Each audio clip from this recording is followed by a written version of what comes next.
নমস্কার বন্ধুরা, আপনাদের সকলকে বিশ্বরূপ দর্শনে স্বাগত। শেখ হাসিনার ভারত বাংলাদেশ ট্রানজিট চুক্তি বন্ধুত্ব নাকি একতরফা সুবিধা? গত ১৬ বছরে শেখ হাসিনার নেতৃত্বে ভারত বাংলাদেশ সম্পর্ক নতুন উচ্চতায় পৌঁছেছিল। ২০১০ থেকে ২০২৪ সালের মধ্যে দুই দেশের মধ্যে প্রায় ২০টি চুক্তি ও ৬৬টি সমঝোতা স্মারক বা মৌ স্বাক্ষরিত হয়েছিল। তবে বাংলাদেশের অনেক মানুষ মনে করছেন এই চুক্তিগুলির বেশিরভাগই ভারতের স্বার্থরক্ষাকারী এবং বাংলাদেশের লাভ তুলনামূলকভাবে এখানে খুবই কম। ২০২৪ সালের জুন মাসে শেখ হাসিনা ভারত সফরে গিয়ে ১০টি নতুন চুক্তি করেন। এর মধ্যে সবচেয়ে উল্লেখযোগ্য হল ভারতীয় পণ্যের জন্য রেল ট্রানজিট সুবিধা। এই চুক্তির মাধ্যমে ভারত মোংলা এবং চট্টগ্রাম সমুদ্রবন্দর, ব্রাহ্মণবাড়িয়ার আশুগঞ্জ নদীবন্দর এবং বাংলাদেশের জাতীয় মহাসড়ক ব্যবহারের অনুমতি পেয়েছে। মাল্টিমোডাল ট্রানজিট ব্যবস্থায় ভারতের পশ্চিমাঞ্চল থেকে উত্তর পূর্বাঞ্চলের ৭টি রাজ্যে পণ্য পরিবহন অনেক সস্তা এবং দ্রুত সম্ভব হয়েছে।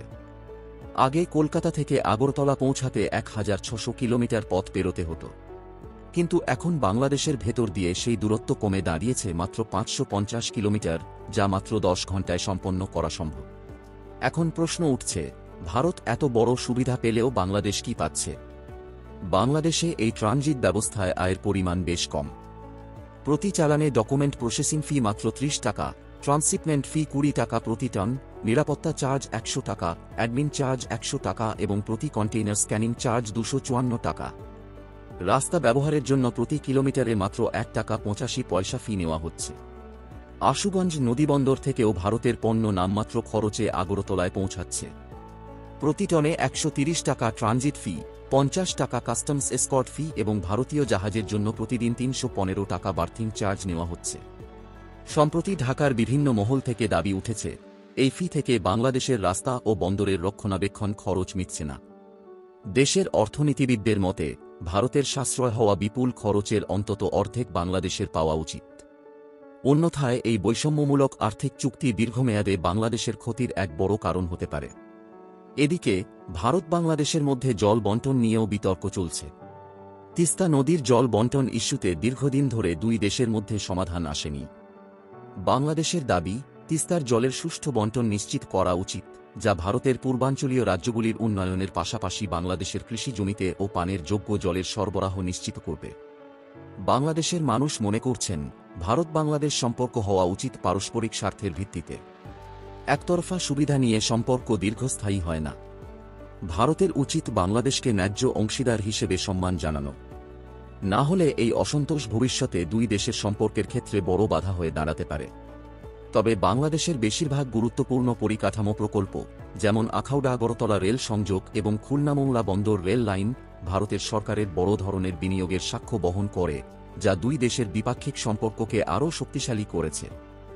এই প্রকল্পগুলি ছাড়াও রামপালে মৈত্রী সুপার থার্মাল পাওয়ার প্ল্যান্টের মতো প্রকল্পগুলো বাংলাদেশের সংযোগ ব্যবস্থা, জ্বালানি নিরাপত্তা এবং অর্থনৈতিক প্রবৃদ্ধিতে গুরুত্বপূর্ণ অবদান রেখেছে।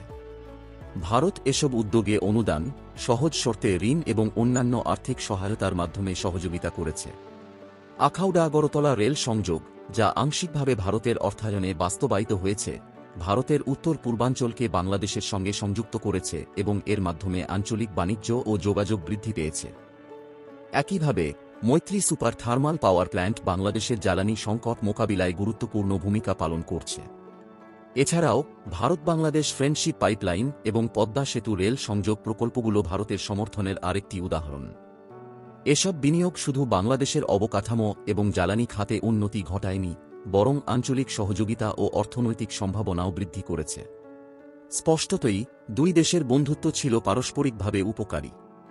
ভারত যেমন সহযোগিতার মাধ্যমে উপকৃত হয়েছে, তেমনি বাংলাদেশও উন্নত অবকাঠামো, বিদেশি বিনিয়োগ বৃদ্ধি এবং শক্তিশালী জ্বালানি নিরাপত্তা লাভ করেছে, যা দেশের সামগ্রিক সামাজিক অর্থনৈতিক উন্নয়নের পথকে সুগম করেছে। ভিডিওটি পছন্দ হলে লাইক দিন, কমেন্টে আপনার মতামত জানান আর শেয়ার করে বন্ধুদের দেখার সুযোগ করে দিন। আরও আকর্ষণীয় কন্টেন্ট পেতে চ্যানেলটি সাবস্ক্রাইব করুন। ভালো থাকুন, নিরাপদ থাকুন, আবার দেখা হবে।